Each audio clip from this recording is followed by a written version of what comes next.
इष्टाधीश्वर मानते हैं, कुछ लोग गुरु मानते हैं, लेकिन आप जिस भाषा का प्रयोग करते हैं वो इस गरिमा के अनुकूल नहीं लगती कई बार। जैसे आपने एक पत्रकार को कहा कि तुझे नंगा कर दूंगा।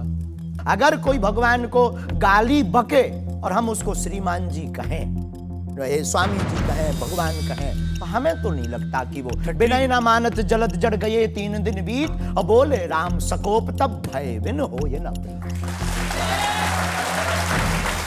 क्योंकि जिस सनातन धर्म की आप बात करते हैं वो वसुदेव सबसे पहले तो संयम, धैर्य।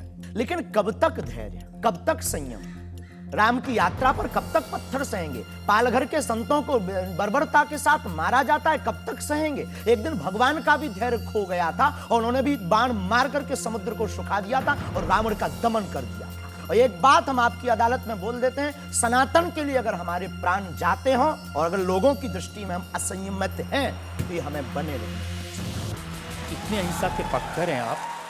आपने पूरी बार कहा कि अब सब हिंदू अपने हाथ में हथियार, माला और भाला रखो। ये तो हमारी देवी देवताओं के भी हाथ में, प्रत्येक भगवान के हाथ में, किसी के हाथ में मुगदर है, त्रिशूल है, उनसे भी लोगों को आपत्ति होगी। आप कहते हैं कि मैं अब बुलडोजर खरीदने वाला हूं। तो हमने कहा कि अगर राम की यात्रा पर कोई पत्थर फेंकेगा तो बचाने के लिए भाई बुलडोजर खरीदो। कैसे गुरु हैं जिनकी परंपरा में कभी भाला, कभी बुलडोजर और फिर कहते हैं मैं अहिंसा की ये बात हमारी करता हूं। ऋषि परंपरा, भगवान राम की परंपरा है। अच्छा, भगवान राम के टाइम पर बुलडोजर आते थे। भगवान राम धनुष बाण लिए थे। अब थोड़ा टेक्नोलॉजी बढ़ गई है तो टेक्नोलॉजी के हिसाब से हमें भी बदलना चाहिए। रंग के नाम पर फिल्मों का विरोध करते हैं।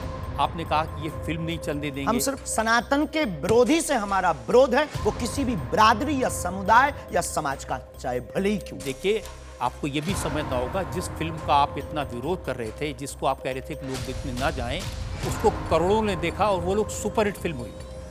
होनी भी चाहिए, हमने सुना सुधार भी किया है। कभी आप आमिर खान की फिल्म का जिक्र करते हैं, कभी क्योंकि वो पीके वाली मूवी बना करके भगवान को गाल पर चिपका करके शंकर जी को बाथरूम में बंद करता है। तो क्या ये सही है?